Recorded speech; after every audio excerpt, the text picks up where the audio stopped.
Olá, seja muito bem-vindo ao Ação Sustentável, um programa que tem o propósito de mostrar ideias, de mostrar projetos e soluções capazes de beneficiar o meio ambiente e gerar sustentabilidade no campo em diferentes segmentos do agronegócio. No programa de hoje, eu recebo aqui no estúdio o especialista em sustentabilidade, Marcos Nakagawa. Ele é professor da SPM e vai falar com a gente sobre ações de preservação do meio ambiente que podem ser colocadas em prática no dia a dia, aquilo que facilita a sua vida. E no Ideia Sustentável, nós vamos ver a importância do incentivo financeiro para que o produtor rural continue preservando cada vez mais. O Ação Sustentável começa agora.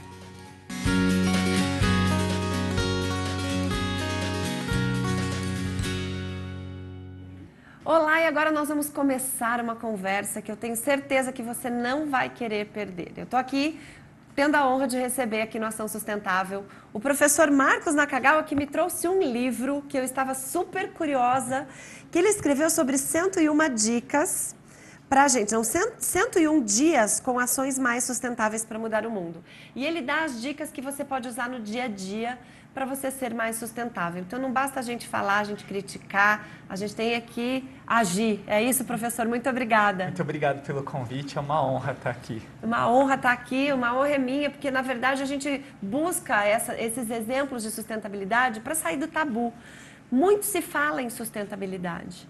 E eu fiquei sabendo que o senhor é professor lá na SPM. Isso. E que dá aula, inclusive, para cursos como jornalismo. Isso. E outros que não tem nada a ver com sustentabilidade.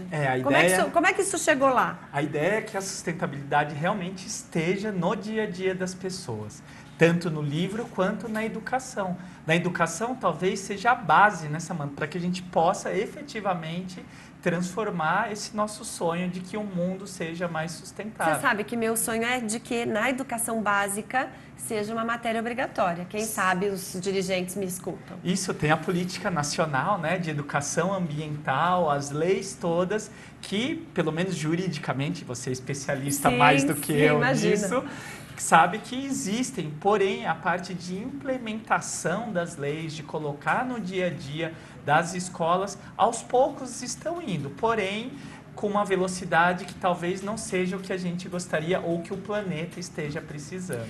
Uma coisa, professor Marcos, vou te chamar de professor Marcos, melhor, porque eu quero até ter aula com ele. Uma coisa que eu percebo é que quando existe essa educação de meio ambiente, a impressão que dá é que ou é uma coisa muito radical. Nós estamos aqui no canal do Agro, que vive contando para as pessoas que nós temos a agricultura mais sustentável do planeta, a gente tem área de preservação permanente, reserva legal, tem plantio direto, tem técnicas super sustentáveis de produção, mas quando chega lá na escola é muito descolado da realidade. Então, ou é uma ação muito fraca de fazer uma campanha de redação e pronto, acabou, já dei minha educação ambiental, ou é alguma coisa muito distante da realidade. Uma coisa mais biológica. Mais biológica. Né? Na universidade, como é que é isso? Isso, na universidade que eu estou, na SPM, ele é muito focado em negócio, inovação, em comunicação e na economia criativa, que agora cresce muito. E lá a gente coloca esses temas da sustentabilidade, do desenvolvimento social dentro dos temas ligados muitas vezes à empresa, ao consumo, ao dia a dia das pessoas. E essa colagem, né, esse match que está na moda falar agora, deu match, é exatamente a dificuldade que as pessoas têm de entender que sim, é bom plantar árvore, é bom cuidar dos canudinhos, mas tem muitos outros assuntos no nosso dia a dia, nas nossas ações, que impactam diretamente o ambiental e o social. O que a gente cresce desde pequenininho é sempre pensando no econômico, no financeiro. E esse financeiro, ele depende de uma bolinha maior, que é o ecológico, que é o social. E o link entre o econômico e o ambiental, que é exatamente isso que aos poucos a gente vai ensinando. Eu sempre falo que a sustentabilidade tem que ter esse tripé do social, do econômico e do ecológico e que se um pezinho tiver mais curto que o outro, já não para em pé. É igual um banquinho. Exatamente. Né? Tem um slide na minha aula que exatamente é um banquinho, Gente, de eu não tripé. Ainda não, né? E aí a gente coloca esse tripé, porque se uma empresa, uma pessoa pensa só em um, o banquinho vai cair. Porém, esses banquinhos, os pezinhos, têm que trabalhar juntos. E o que hoje, até o John Elkington, que foi quem cunhou esse conceito do tripé da sustentabilidade, que ele fez um recall depois de 20 anos do conceito, é que muita mentalidade, principalmente empresarial, acabou separando os três e relatando os três separadamente. E não fazendo exatamente isso que você falou, que é a junção entre eles. Então, a economia ecológica traz um pouco desse pensamento e tem muita coisa que na academia está se estudando para juntar a economia, a ecologia e sempre a base social. Olha, vou dizer que o melhor laboratório que nós temos são as áreas rurais. Onde o produtor tem lá as suas áreas de preservação, em torno de nascente, ele cuida do recurso natural, que é a sua matéria-prima, e ele consegue fazer essa junção. E a gente tem tido muitos exemplos, principalmente trazido aqui para o Ação Sustentável, exemplos de produtores que estão incrementando a renda com ações mais sustentáveis. Então, eu acho que isso, aos poucos, a gente está conseguindo e está se tornando tudo muito interdisciplinar. Qual que é a sua formação? Sou formado em propaganda e marketing, mestre em administração e estou doutorando em sustentabilidade pela USP. Olha aí, ó, é super inter tudo, né? Intermaterial, é uma coisa transversal que passa por todas as áreas e, de repente, foca numa coisa que é a junção de tudo isso. Como é que é a receptividade dos alunos a esse tema? O tema geralmente começa com esse tom, né? De vamos abraçar a árvore, salvar os macaquinhos, sim, né? Sim. Cuidar daquelas pessoas que mais precisam, de uma forma caritativa. E aí a gente vai mudando um pouquinho esse conceito para mostrar que isso também pode fazer parte do negócio, pode fazer parte do consumo, pode fazer parte do dia a dia. E existem várias ferramentas mercadológicas, inclusive. O próprio Philip Kotler, que é o papa do marketing, coloca uma ferramenta que chama Marketing 3.0, agora tem o livro 4.0, que mostra que as empresas cada vez precisam mais desse valor. E agora ficou na moda o tal do propósito das empresas. Isso, eu adorei essa inovação. Exatamente. Porque mais que valor é ter propósito, Exatamente. É muito legal. E o que é engraçado, Samantha, que a gente tem discutido muito, é que assim, as empresas geralmente nascem com um propósito. Nenhuma empresa nasce só para ter lucro. Lucro é o meio do caminho, lucratividade é necessário. Né? É o sangue que corre na veia das empresas. Sim. Porque se a empresa começa, ou os próprios agricultores, as próprias fazendas começam a perder lucro, a fazenda vai morrer, o sangue vai ser perdido e aí acabou. O que precisa fazer? É lembrar que toda empresa tem um propósito, tem uma missão e ele vai atender a essa missão e não a qualquer custo e a qualquer preço. Com certeza. Essa parte do qualquer custo e qualquer preço, que esses bons exemplos que você está falando, que eles respeitaram o limite que ele tem lá no sítio, na sua fazenda, na sua propriedade rural, os limites ambientais. E também, obviamente, os sociais. Os sociais, sem que dúvida. Aí existe essa harmonia que você comentou. Uma sinergia, uma coisa Exatamente. Que funcionando junto dá super certo. Professor, a gente vai dar um tempinho, eu quero ainda conversar com o professor Marcos, porque nós temos agora o momento de esclarecer a sua dúvida. A gente fala sobre a sua dúvida no É Verdade e já volta para a entrevista. No É Verdade de hoje, o assunto é polêmico. A pergunta vem lá do interior de Minas Gerais me perguntando o seguinte: é verdade que as datas que contam como começo de preservação da reserva legal são diferentes para estados do Brasil e são diferentes para biomas? Bem, essa pergunta a gente vai responder no próximo bloco, mas se você que está assistindo a gente tem alguma dúvida, não sabe se aquilo que você ouviu por aí é verdade, não acredite realmente em tudo que você vê, manda sua dúvida aqui pra gente. A pergunta pode ser feita por vídeo, grava na horizontal no seu celular, assim, até 1 minuto manda pra gente. É só mandar aqui pro nosso WhatsApp, que é o 11 94258 9183.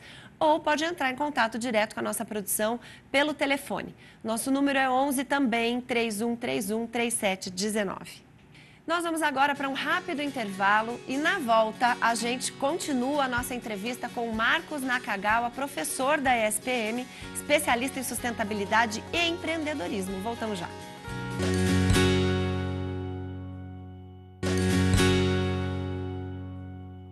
Estamos de volta com o Ação Sustentável e no primeiro bloco nós deixamos no ar a questão que tem causado polêmica.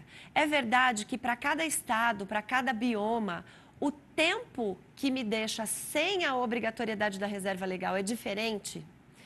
Bem, a gente vai explicar para você com todos os detalhes. Existe um artigo no Código Florestal, artigo 68, que diz o seguinte: aquele que desmatou, de acordo com a lei da época do desmate, referente à reserva legal, não deve reserva. E isso causou muita polêmica, inclusive numa mudança que teve na medida provisória que prorrogou o prazo do PRA para se adequarem essas áreas de reserva legal se adequarem à legislação. Pois bem, é verdade que cada bioma do Brasil ganhou sua proteção em épocas diferentes.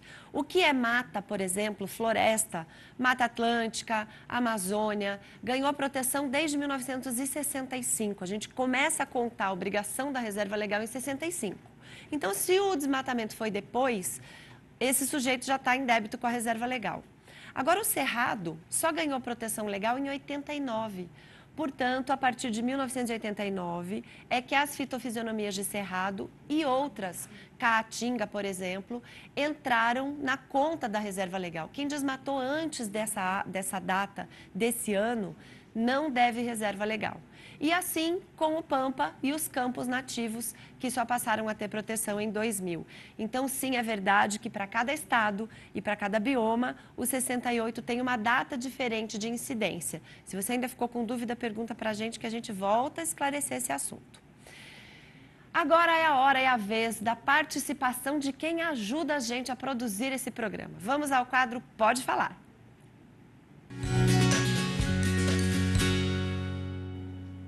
Onde se viu, por exemplo, uma faixa de domínio que já é da União, já foi desapropriado, já foi indenizado, para você continuar uma obra federal, uma rodovia, ou seja, qualquer investimento, você precisa novamente de licença ambiental para suprir alguma árvore que está na faixa de domínio. Não tem sentido.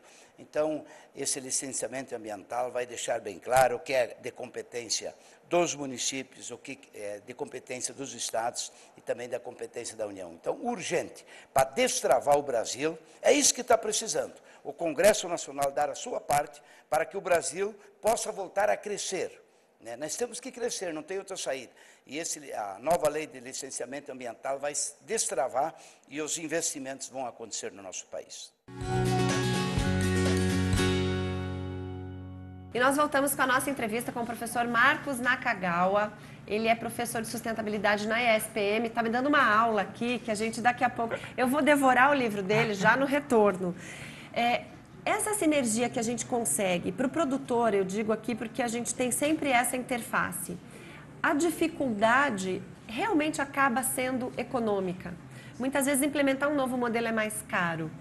Quando esse papo lá com os alunos vai mais para o lado científico do que para o lado de abraçar a árvore, não esbarra nisso, nas empresas, na dificuldade econômica de implementar a sustentabilidade? Sim, e aí a importância de programas iguais os seus para poder mostrar bons casos, boas práticas. Se você vai academicamente buscar isso em materiais, no mundo existem muitas boas práticas, não só no Brasil quanto lá fora.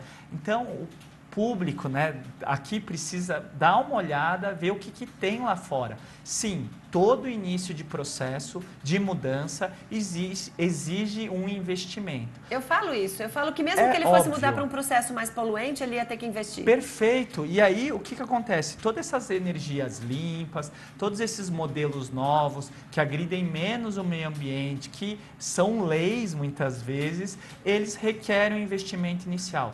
E com isso, o retorno, o payback que ele vai ter depois, com esse investimento, com certeza virá.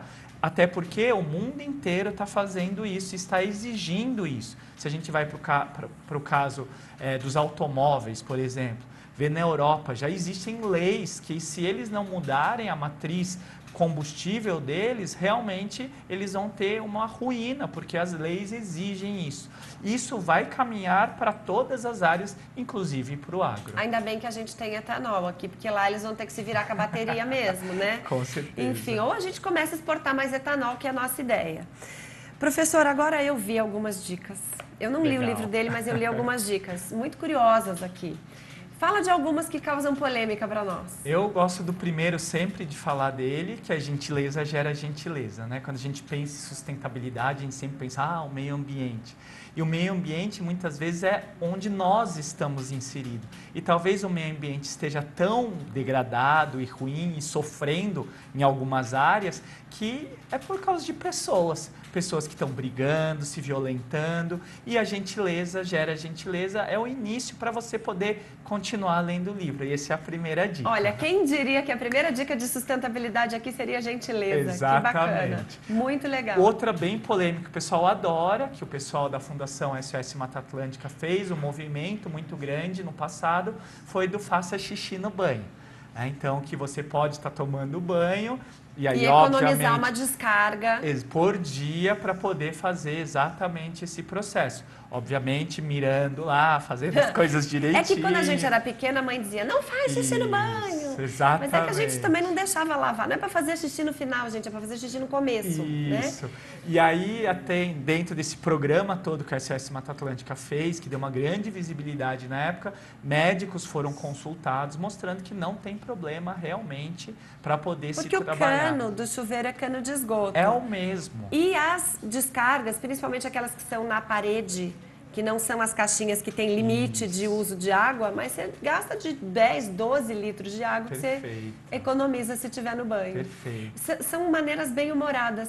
E no final, qual que é a sua avaliação do resultado disso para essa moçada universitária que tem uma pegada ecológica, mas que também não tem muita responsabilidade na hora de separar o seu lixo, que não se liga muito na hora de comprar um material menos poluente ou coisa parecida. Isso pega no final? Sim, com certeza. Mas pelo movimento, nessa faculdade que eu dou aula e pelo público também, as pessoas começam a ser muito mais conscientes. Parece que o chip do meio ambiente, principalmente, está chegando. Implanta. Então, tem muita gente virando vegetariano, vegano, tem gente só escolhendo orgânicos para começar a se alimentar, tem gente que já não tem mais carro e nem quer ter um carro, que quer ter uma liberdade. Exatamente, quer ter a liberdade para poder morar em qualquer casa, então não quer construir uma casa, ele quer morar em vários lugares.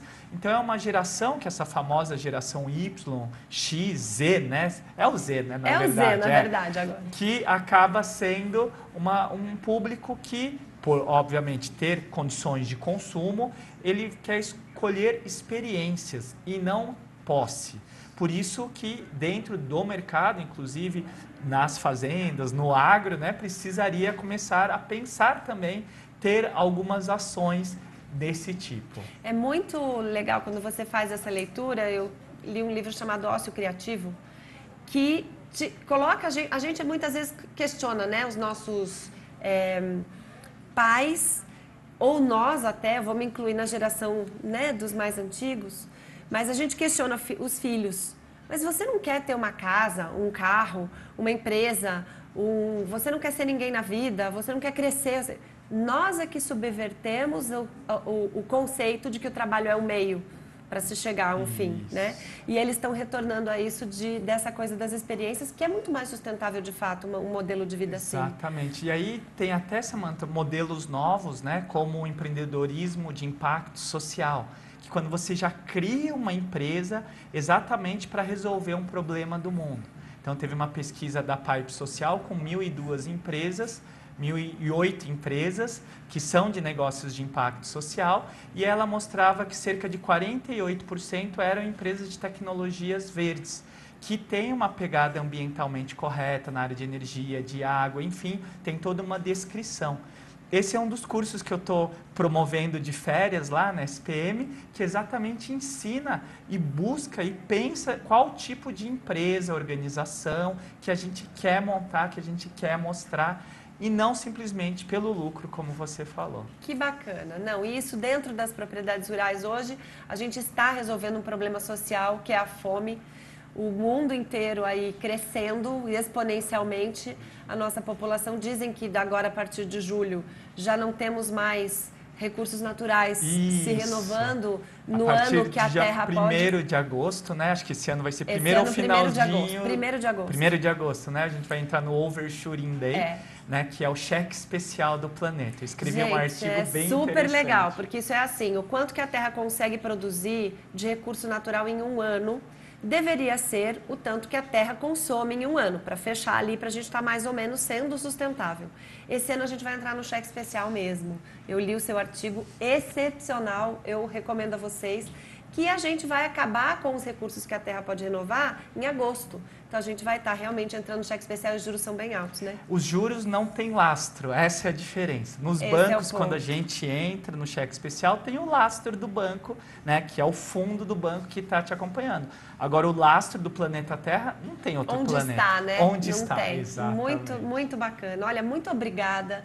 É enriquecedor para a gente ter aqui no Ideia Sustentável essa mente de uma pessoa de publicidade e marketing que de repente vem falar com tanta propriedade e sustentabilidade, e eu vou ler, depois eu conto para vocês. Samara. Muito obrigada. Muito obrigado.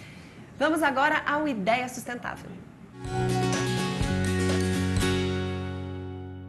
E para incentivar ações sustentáveis dentro da propriedade, uma das principais instituições financeiras do país criou linhas de crédito voltadas a produtores que desejam investir em inovação e em sustentabilidade no campo.